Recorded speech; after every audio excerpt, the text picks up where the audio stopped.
हाँ जी, हम पढ़ रहे हैं हमारा यूजीसी नेट पेपर 2 की हम लोग आज एक नई यूनिट स्टार्ट करने वाले हैं जिसका नाम आपके सामने है मार्केटिंग मैनेजमेंट। ये हमारी क्या है, एक नई यूनिट है जिसको हम लोग क्या करने वाले हैं, आज स्टार्ट करने वाले हैं। ठीक है, इसमें हम सबसे पहला जो टॉपिक पढ़ने वाले हैं वो है हमारा पीएलसी। ठीक है, सबसे पहले हम लोग उन टॉपिक को पढ़ने का प्रयास करेंगे जिनसे एग्जाम में क्वेश्चंस आपको देखने को मिलता है।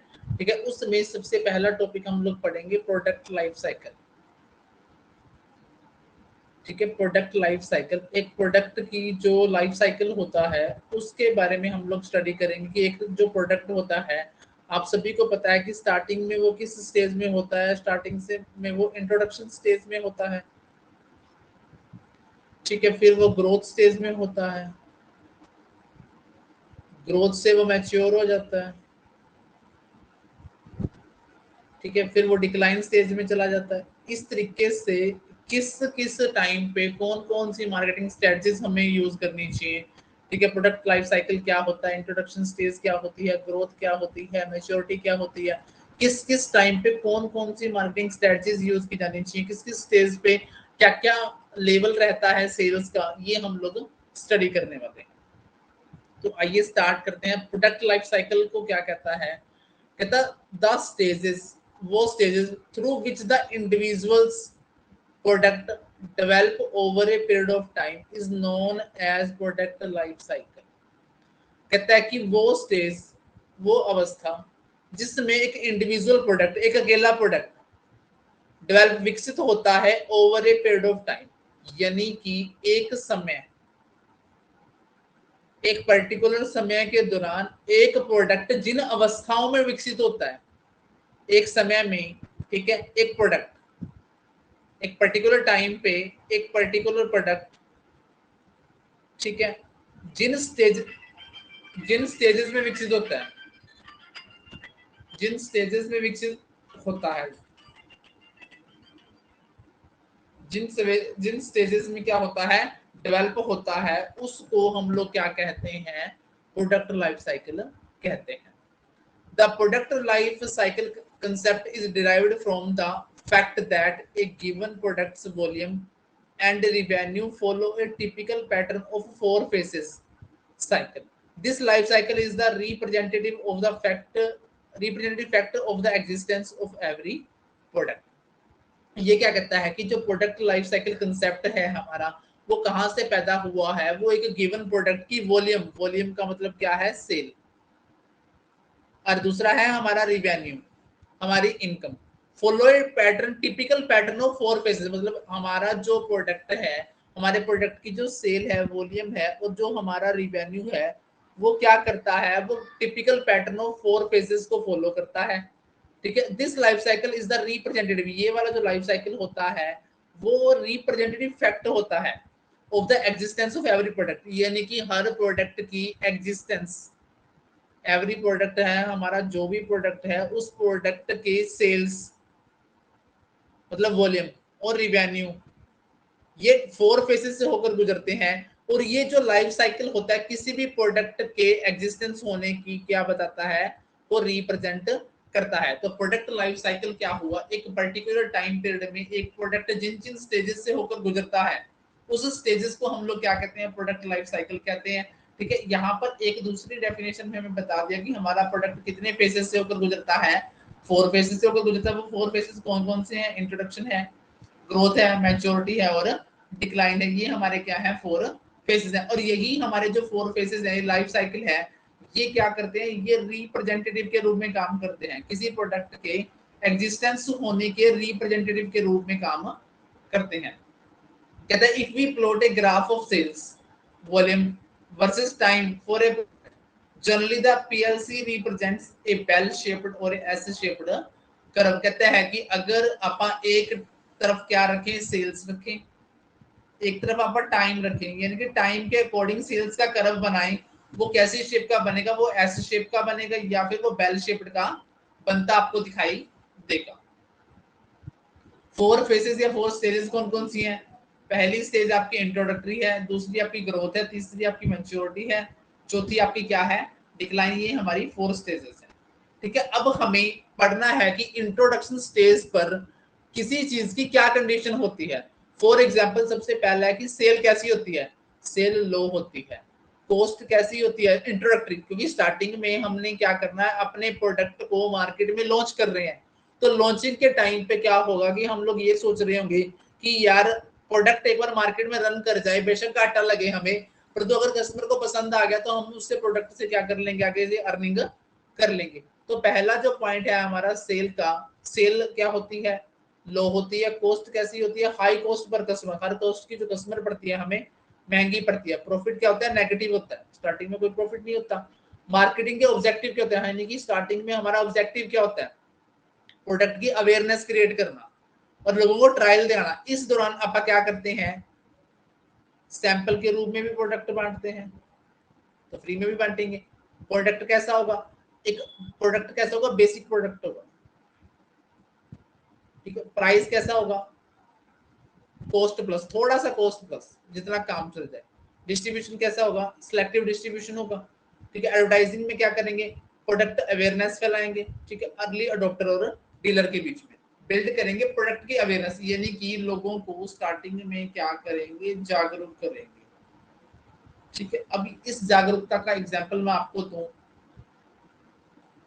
जियो आई, स्टार्टिंग में जियो क्या दी गई, फ्री दी गई, ठीक है। अब जैसे एयरटेल का या जियो का 5G आया है, कुछ जगह पर क्या कहा जा रहा है कि आप लोग 5G सिम फ्री में ले जाइए, एक महीना क्या उठाइए, फ्री कॉलिंग का और फ्री इंटरनेट का फायदा उठाइए। तो पहले तो कस्टमर को क्या किया जा रहा है कि 5G एक ऐसा इंटरनेट है जो बहुत तेज गति से काम करेगा, लोगों को अवेयर किया जा रहा है, ठीक है। इसी तरह का एक एग्जांपल मैं आपको बताऊं, स्टार्टिंग में एक न्यूज़पेपर जब आया था, दैनिक भास्कर,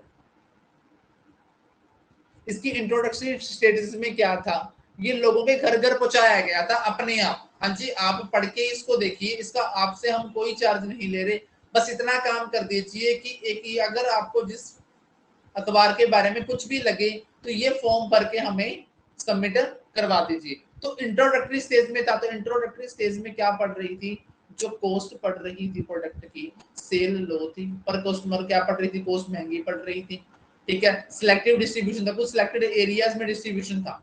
काम क्या था कि इस अखबार के बारे में या इस प्रोडक्ट के बारे में लोगों में क्या करना, अवेयरनेस क्रिएट करना, जागरूकता फैलाना। हाँ जी, third generation of mobile phone, mobile phone आए, तो मार्केटिंग स्ट्रेटजी इंट्रोडक्शन में क्या यूज करी गई, रैपिड स्कीमिंग। रैपिड स्कीमिंग का मतलब क्या है, launching the new product at a high price and high promotional favour. Rapid skimming का मतलब क्या होता है, ठीक है, अगर आप इसको एक लाइन में समझें, मलाई उतारना, मार्केट में एंट्री करते ही, ठीक है, आपने अपना प्रोडक्ट महंगा बेचा क्योंकि उस प्रोडक्ट की डिमांड थी, तो नया प्रोडक्ट हाई प्राइस पे लॉन्च किया और हाई प्रमोशनल लेवल थे उसके, तो आपने सारी मलाई उतार ली। अब स्लो स्कीमिंग में क्या होगा, इसके उल्टा करेंगे आप, ठीक है। Launching the new product, high price पे लॉन्च किया आपने तो प्रमोशन लो कर दिया आपने, उसकी प्रमोशन लो रखी, तो प्राइस क्या था, हाई था। रैपिड पेनिट्रेशन में क्या होगा, दोनों लो, प्रोडक्ट का प्राइस तो लो रहेगा, प्रमोशन क्या रहेगी, हैवी रहेगी। स्लो पेनिट्रेशन में क्या होगा, जो नया प्रोडक्ट है उसका प्राइस लो और प्रमोशन भी क्या होगा, लो होगा, ठीक है। अब देखो, रैपिड स्कीमिंग में क्या था, हाई प्राइस था, हाई प्रमोशनल लेवल था। स्लो पेनिट्रेशन में क्या होगा, लो प्राइस होगा और लो लेवल ऑफ प्रमोशन होगा। बात फंसेगी यहां आकर, स्लो स्कीमिंग में और रैपिड पेनिट्रेशन में। जो स्लो स्कीमिंग है उसमें प्रोडक्ट का प्राइस तो हाई है, ठीक है, परंतु प्रमोशन लो है, प्रमोशनल लो है, ठीक है। और इसमें रैपिड पेनिट्रेशन में क्या है, जो प्राइस तो लो है, ठीक है, प्रमोशन हाई है, ठीक है जी। उसके बाद ग्रोथ स्टेज में क्या सिचुएशन रहेगी, ग्रोथ स्टेज में जो सेल होगी, ठीक है, बढ़ेगी, तेज गति से बढ़ेगी क्योंकि ग्रोथ कर रहे हैं आप। कॉस्ट क्या होगी, एवरेज कॉस्ट पर कस्टमर क्या होने लगी, अब कस्टमर की कॉस्ट क्या बढ़ने लगी, एवरेज बढ़ने लगी, एवरेज बढ़ने लगी तो मतलब कम पढ़ने लगी, पहले हाई पढ़ रही थी, प्रॉफिट अब बढ़ने शुरू हो जाएंगे। ऑब्जेक्टिव अपना क्या हो जाएगा, मार्केट शेयर को बढ़ाना, यानी कि मार्केट में अपनी हिस्सेदारी को बढ़ाना। Product offer, product extension, service और वारंटी भी देनी शुरू कर देंगे बाबा, प्रोडक्ट का विस्तार करना शुरू कर देंगे, बढ़ाना शुरू कर देंगे। प्राइस क्या होगा, पेनिट्रेट मार्केट, ठीक है। डिस्ट्रीब्यूशन कैसा होगा, इंस्टेंसिव, मतलब गहरा, ज्यादा डिस्ट्रीब्यूशन होगा ज्यादा एरियाज में। एडवर्टाइजिंग, अवेयरनेस करेंगे, इंटरेस्ट जगाएंगे बहुत बड़े मार्केट के लेवल पर, ठीक है। पेनिट्रेशन का मतलब अपन ने अभी पढ़ा था, पेनिट्रेट में क्या था, पेनिट्रेट में आप अभी पढ़ के आए हैं कि पेनिट्रेट में क्या होगा, या तो आपका प्रोडक्ट का प्राइस क्या करोगे, लो रख के हैवी प्रमोशन करोगे, प्राइस लो रख के हैवी प्रमोशन कर दोगे। जैसे फॉर एग्जांपल आप लोगों ने देखा होगा कि बहुत सारी दुकानें खुलती हैं कि 99 में कुछ भी ले जाओ, 99 शॉप नाम रहता है दुकान का स्पेशल, की हर चीज यहाँ कितने में मिलती है, 99 रुपए में मिलती है, 99 में मिलती है, ठीक है। अब एक चीज यहाँ पर ये भी देखी होगी कि चलो मान लो कोई चीज ऐसी होगी जो 90 की होगी, 99 में मिल जाएगी, इसमें तो कोई ठगी नहीं, परंतु बहुत सारी चीजें ऐसी होंगी जो होंगी 30-40 की, परंतु फिक्स है कि 99 में मिलती है, तो वहां आप ठगे जाएंगे। तो यहाँ पर वो क्या करेगा कि प्रोडक्ट का प्राइस तो लो रखेगा, पर तो प्रमोशन क्या कर देगा, हाई कर देगा। तो ऐसा ही ये क्या कर रहा है, ग्रोथ की स्टेज में कर रहा है। ग्रोथ में आपकी जो सेल है वो बढ़नी शुरू हो जाएगी, कॉस्ट एवरेज बढ़नी शुरू हो जाएगी, प्रॉफिट राइज होना शुरू हो जाएगा। मार्केट का जो ऑब्जेक्टिव होगा वो क्या होगा, maximum market share, market share को क्या करना है, मैक्सिमम करना है। प्रोडक्ट कैसा होगा, ऑफर करना है, प्रोडक्ट एक्सटेंशन और वारंटी वगैरह दी जानी शुरू हो जाएगी।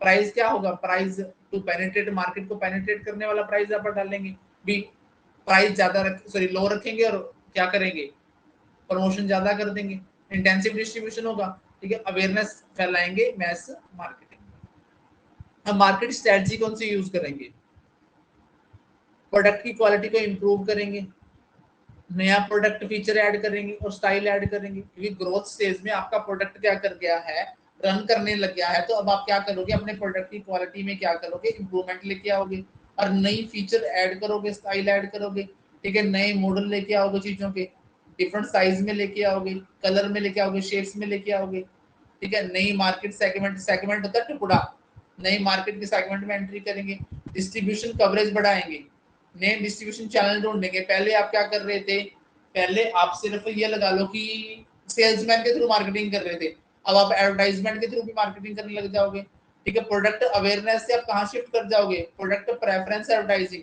कि हमारा प्रोडक्ट आपको क्यों लेना चाहिए। प्रोडक्ट अवेयरनेस में तो आप प्रोडक्ट के बारे में बता रहे थे कि ऐसा ऐसा ये प्रोडक्ट, ये क्वालिटी है, अब ये बताओगे कि ये आपको प्रोडक्ट क्यों लेना चाहिए। प्राइस क्या कर दोगे, लोअर कर दोगे। Next layer of price sensitive, जो बहुत सारे प्रोडक्ट कस्टमर ऐसे होते हैं जो प्राइस सेंसिटिव होते हैं, कि प्राइस जैसे ही सस्ता हुआ, ठीक है, वो चीजों को ले लेते हैं। एग्जांपल है Hyundai i10, ठीक है, इसका एग्जांपल दे दिया इसने। तो आप लोग क्या करेंगे, ग्रोथ स्टेज में अपने प्रोडक्ट की क्वालिटी को इंप्रूव करेंगे, नई प्रोडक्ट फीचर लेके आएंगे, नए प्रोडक्ट साइज लेके आएंगे, शेप लेके आएंगे, नए मार्केट के सेगमेंट में एंट्री करेंगे, डिस्ट्रीब्यूशन कवरेज बढ़ा देंगे, नए डिस्ट्रीब्यूशन चैनल लेके आएंगे, प्रोडक्ट अवेयरनेस से कहाँ शिफ्ट कर जाएंगे, प्रोडक्ट की प्रेफरेंस एडवर्टाइजिंग की तरफ शिफ्ट कर जाएंगे। प्राइस कैसा रहेगा, यहाँ पर लो रखेंगे ताकि जो प्राइस सेंसिटिव कस्टमर है उनको अट्रैक्ट किया जा सके। इसका एग्जांपल है Hyundai i10। अब आगे मैच्योरिटी स्टेज, मैच्योरिटी में क्या होगा भैया, मैच्योरिटी में सेल हो जाएगी पीक लेवल पे, इससे बाद नहीं बढ़ेगी, बस ये हाईएस्ट लेवल हो जाएगा, कॉस्ट बिल्कुल लो हो जाएगी, अब इसके बाद तो बढ़ना शुरू हो जाएगी, प्रॉफिट हाई हो जाएगा एकदम से। ऑब्जेक्टिव क्या हो जाएगा हमारा, maximise profit while defending market share. अब क्या करना है, अब तो मार्केट को मेंटेन रखना है, प्रॉफिट को मैक्सिमाइज करना है और मार्केट को क्या रखना है, मार्केट शेयर को डिफेंड करना है, अब तो ताकि कोई कंपटीटर आए भी हम उसको फेस कर पाए। प्रोडक्ट कैसा होगा, diversify brand and model, model को डाइवर्सिफाई कर देंगे हम लोग, बांट देंगे अब, ठीक है। प्राइस कैसा होगा, प्राइस टू मैच और बेस्ट कंपटीटर, प्राइस क्या होगा, कंपटीटर के बराबर का होगा या फिर कंपटीटर को मात देने वाला होगा। डिस्ट्रीब्यूशन मोर इंटेंसिव डिस्ट्रीब्यूशन होगा, गहरा। एडवर्टाइजिंग कैसी होगी, stress brand difference and benefit, भी हमारा ब्रांड दूसरों से अलग क्यों है, कैसे है, इस बात पर आप जोर देंगे। सेल बिल्कुल पीक लेवल पे होगी, फॉर एग्जांपल ये वाली सेल होगी, मतलब इस लेवल पे पहुंच गया अपन, कॉस्ट बिल्कुल लोवेस्ट लेवल पे चली जाएगी, प्रॉफिट हाई हो जाएगा, ठीक है। और अगली बात, जो मार्केटिंग का ऑब्जेक्टिव हो जाएगा आपका, वो क्या होगा, प्रॉफिट को मैक्सिमाइज करना हो जाएगा और मार्केट शेयर को डिफेंड करना हो जाएगा। प्रोडक्ट आपका डाइवर्सिफाइड ब्रांड में आ जाएगा, मतलब डिफरेंट डिफरेंट ब्रांड पे आप आ जाओगे। प्राइस कैसा होगा, बेस्ट कंपटीटर देने वाला होगा, ठीक है। मोर एक्सपेंसिव डिस्ट्रीब्यूशन बिल्ड करोगे आप डिस्ट्रीब्यूशन के मामले में। एडवर्टाइजिंग पे क्या होगी, अब प्रोडक्ट की आपका ब्रांड क्यों डिफरेंस है दूसरों से, ये बताने का काम करोगे, ठीक है जी। अब यहाँ पे क्या स्ट्रेटजी होगी, मार्केट को मॉडिफाई करोगे, ठीक है। कन्वर्टिंग नॉन यूजर, जो यूजर नहीं है उनको कन्वर्ट करोगे, यूजर बन जाए वो, नए मार्केट सेगमेंट में एंट्री कर जाओगे, कंपटीटर से जीतने का प्रयास करोगे, विन कंपटीटर के कस्टमर आप खींच के लेके आओगे, क्योंकि अब आपका क्या हो चुका है, नाम चल चुका है, ठीक है। रीडिफाइन टारगेट मार्केट, अब अपनी टारगेट मार्केट को रीडिफाइन करोगे, क्योंकि देखो जब सिंपल सी बात है, आप पुराने हो तो हो सकता है कुछ टेक्निक आपकी पुरानी है, परंतु जो नया आएगा वो नई नई टेक्निक लेके आएगा। अगर आप अपनी मार्केट को रीडिफाइन नहीं करेंगे, ठीक है, अपने आप को अपडेट नहीं करेंगे, तो आप पीछे रह जाएंगे। प्रोडक्ट में क्या मॉडिफाई करोगे, क्वालिटी इंप्रूव करोगे, नई टेक्नोलॉजी अपनाओगे, प्रोडक्ट को डिफरेंशिएट कर दोगे। आप एक ही प्रोडक्ट नहीं चलाते जाओगे, मतलब उसी प्रोडक्ट में आप, जैसे फॉर एग्जांपल आप लोगों की वो आती है, फेयर लवली आती है, ठीक है, ये बिक नहीं रही, परंतु नया ब्रांड निकाल दिया, न्यू फेयर लवली। इसमें क्या कर दिया, ठीक है, रोज की खुशबू वाला कुछ इत्र वगैरह यूज वो करने लगे। अब आपने प्रोडक्ट को क्या कर दिया, पहले से डिफरेंस कर दिया, ठीक है, नॉर्मल था डिफरेंस कर दिया, अपने कंपटीटर के प्रोडक्ट से भी डिफरेंस कर दिया, तो ये प्रोडक्ट मॉडिफिकेशन होगी। मार्केट में मॉडिफाई क्या करोगे, जो नॉन यूजर थे आपके प्रोडक्ट को यूज नहीं कर रहे थे, उनको खींच के लेके आओगे, नए मार्केट सेगमेंट में एंट्री करोगे, कंपटीटर के कस्टमर को जीतोगे, टारगेट मार्केट को रीडिफाइन करोगे, ठीक है। प्रोडक्ट मॉडिफिकेशन में क्या करोगे, अपनी क्वालिटी को, प्रोडक्ट की क्वालिटी को इंप्रूव करोगे, ठीक है, नई टेक्नोलॉजी अपनाओगे, प्रोडक्ट को डिफरेंशिएट करोगे।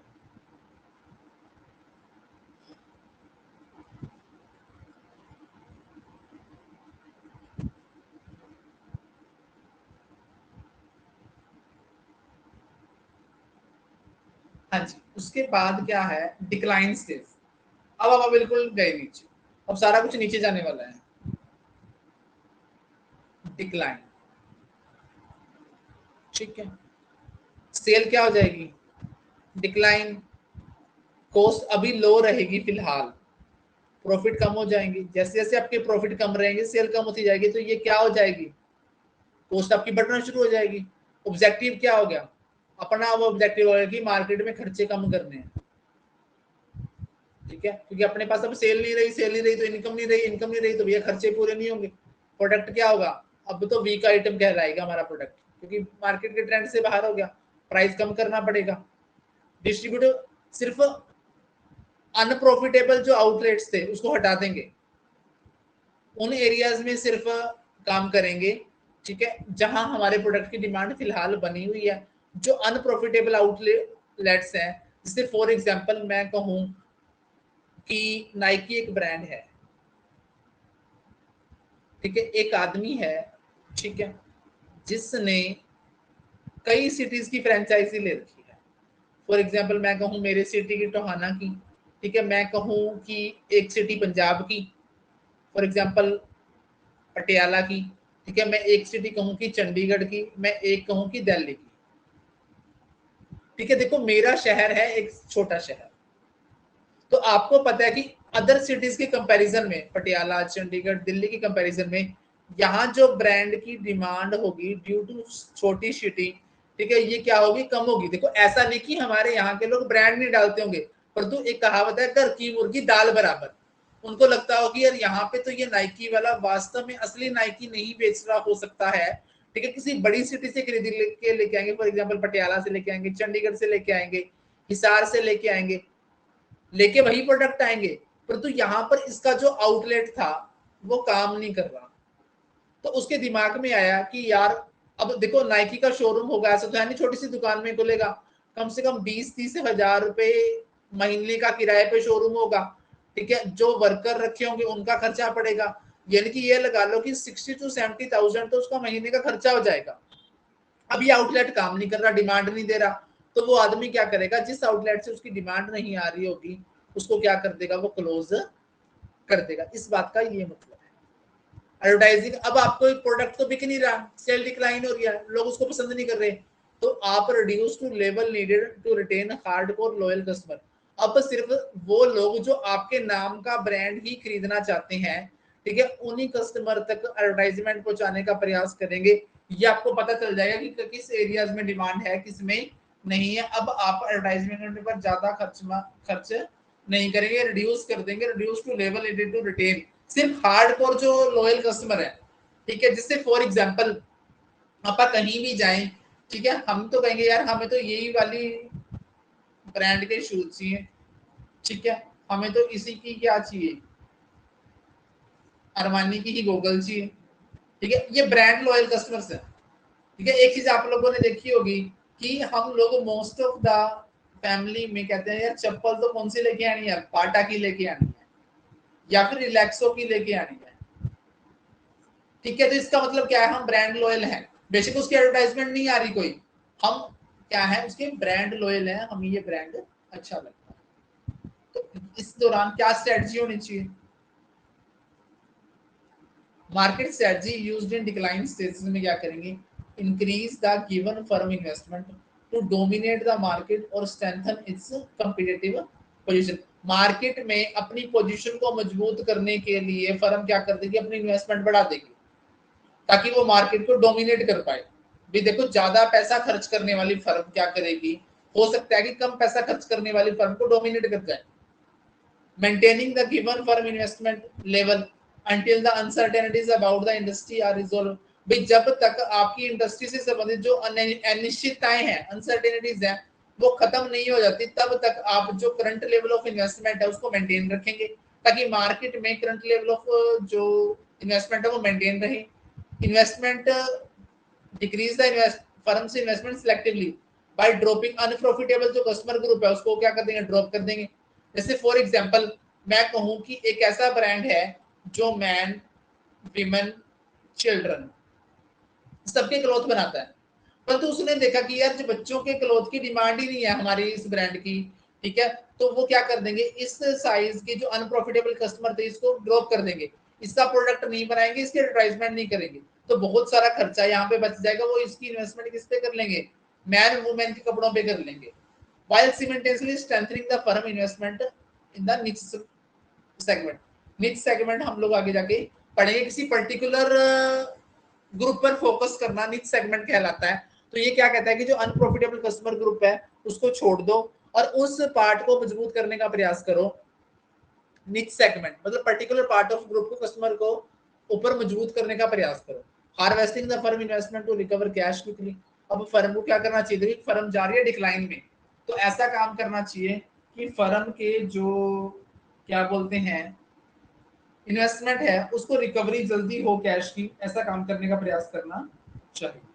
ठीक है जी, फिर आता है divesting the business quickly by dropping off its assets and advantageously as possible. भी अपने एसेट्स का इस तरीके से प्रयोग करने का प्रयास करना चाहिए कि मैक्सिमम बेनिफिट मिले। इससे ये हो कि जो डिक्लाइन तो हो रहा है, बिजनेस ड्रॉप आउट तो करना पड़ेगा, परंतु तो आपकी जो एसेट्स हैं उनसे तो मैक्सिमम बेनिफिट लिया जा सके।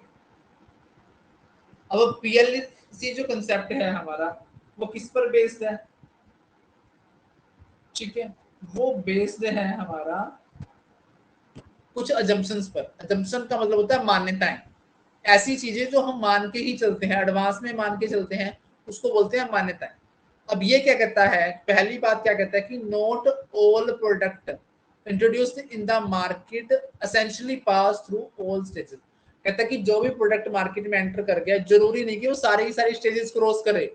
इट इज आल्सो ये भी हो सकता है कि प्रोडक्ट में अटेन इंट्रोडक्शन स्टेज पे चले और उसी के बाद बाहर हो जाए। अब आपने प्रोडक्ट मार्केट में लॉन्च किया, इंट्रोडक्टरी स्टेज में वो आया, ठीक है, हो सकता है कि वो लोगों ने पसंद ही ना किया हो, वो यहीं पे क्या हो गया, वो रिजेक्ट हो गया, उसने 4 स्टेजेस क्या क्रॉस करनी है, इंट्रोडक्शन पे ही बाहर हो गया वो। अगली बात कहता कोई जरूरी नहीं कि definite line of demarcation between the various stages of the product life cycle. भी जो प्रोडक्ट लाइफ साइकिल में अपन ने 4 स्टेजेस पढ़ी है, इंट्रोडक्शन, ग्रोथ, मैच्योरिटी, डिक्लाइन, भी इनके बीच में एक प्रॉपर टाइम पीरियड हो, ये भी जरूरी नहीं है कि there is no definite line of demarcation. Demarcation का मतलब मैं आपको बता देता हूं, जस्ट वेट।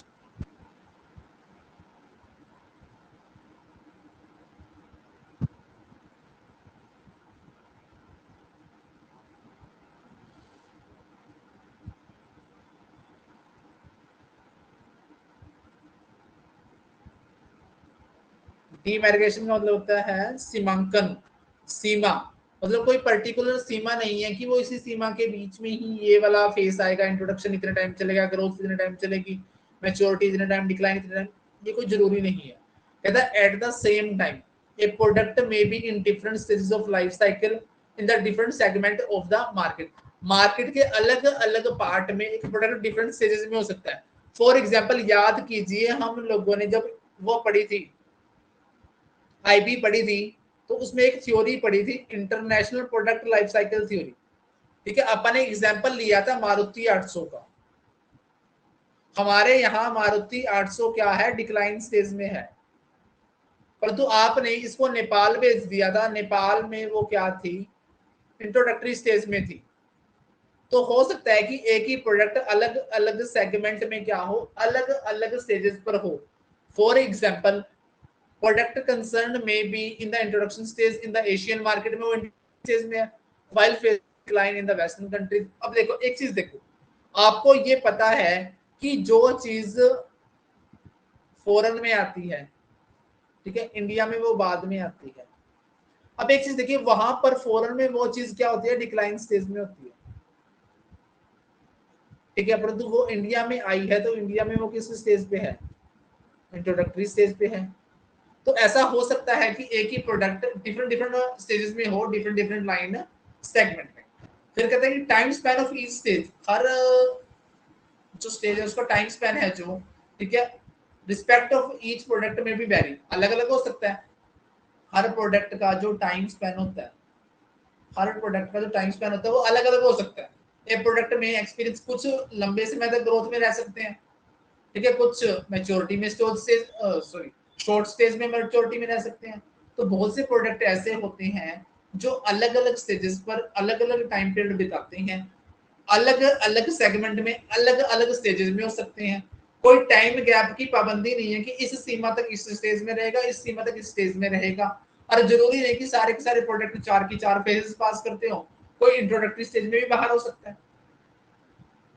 हाँ जी, ये था हमारा product life cycle. Product life cycle के बारे में मैंने आपको बताया कि क्या बताया कि एक प्रोडक्ट, एक पर्टिकुलर प्रोडक्ट एक पर्टिकुलर टाइम पीरियड में, एक पर्टिकुलर प्रोडक्ट एक पर्टिकुलर टाइम पीरियड में जिन जिन स्टेजेस से होकर गुजरता है, एक पर्टिकुलर प्रोडक्ट एक पर्टिकुलर टाइम पीरियड में जिन जिन स्टेजेस से होकर गुजरता है, उसको हम लोग बोलते हैं प्रोडक्ट लाइफ साइकिल। एक प्रोडक्ट का जीवन काल, उस जीवन काल को हम लोगों ने 4 पार्ट में बांटने का काम किया, इंट्रोडक्टरी, ग्रोथ, मैच्योरिटी, डिक्लाइन। फिर सब में आपा ने क्या पढ़ी, सेल्स के बारे में पढ़ा, सबके बारे में आपने कॉस्ट के बारे में पढ़ा, सब में आपा ने प्रॉफिट की क्या सिचुएशन है, सब में आपा ने ऑब्जेक्टिव की क्या सिचुएशन है, सब में आपा ने पढ़ा कि एडवर्टाइजमेंट की क्या अवस्था है। इन सब चीजों के बारे में आपा ने पढ़ लिया, ठीक है। अब आपको करना क्या है, आपको याद रखना है, आपको एक चार्ट बनाना है, ऊपर लिखना है इंट्रोडक्टरी, सॉरी सेकंड लिखना है ग्रोथ, ठीक है, जिससे आप यहाँ पे बनाएं, ठीक है। आप यहाँ पे लगेंगे इंट्रोडक्टरी, फिर यहाँ पे लिख देंगे ग्रोथ, यहाँ पे लिख देंगे मैच्योरिटी, यहाँ पे लिख देंगे डिक्लाइन, ठीक है। फिर यहाँ पे लिख देंगे आप लोग बेसिस, ठीक है, जैसे लिख देंगे यहाँ पे सेल्स। तो यहाँ पे आप सामने लिख देंगे इसमें कैसी होती है, इसमें कैसी होती है, इसमें कैसी होती है, यानी कि एक पेज पे इन सारी अवस्थाओं को आप लोग नोट कर देंगे, आपके लिए इजी हो जाएगा रिवाइज करना, ठीक है। फिर प्रॉफिट के बारे में लिख देंगे, ठीक है, फिर आपका ऑब्जेक्टिव क्या होता था, ठीक है। तो इस तरीके से आप लोग क्या कर देंगे, इसको मेंटेन कर देंगे। तो 1 से 1.5 पेज में आपका सारे का सारा प्रोडक्ट लाइफ साइकिल क्या आ जाएगा, कवर अप हो जाए। हाँ जी, समझ में आया चैप्टर?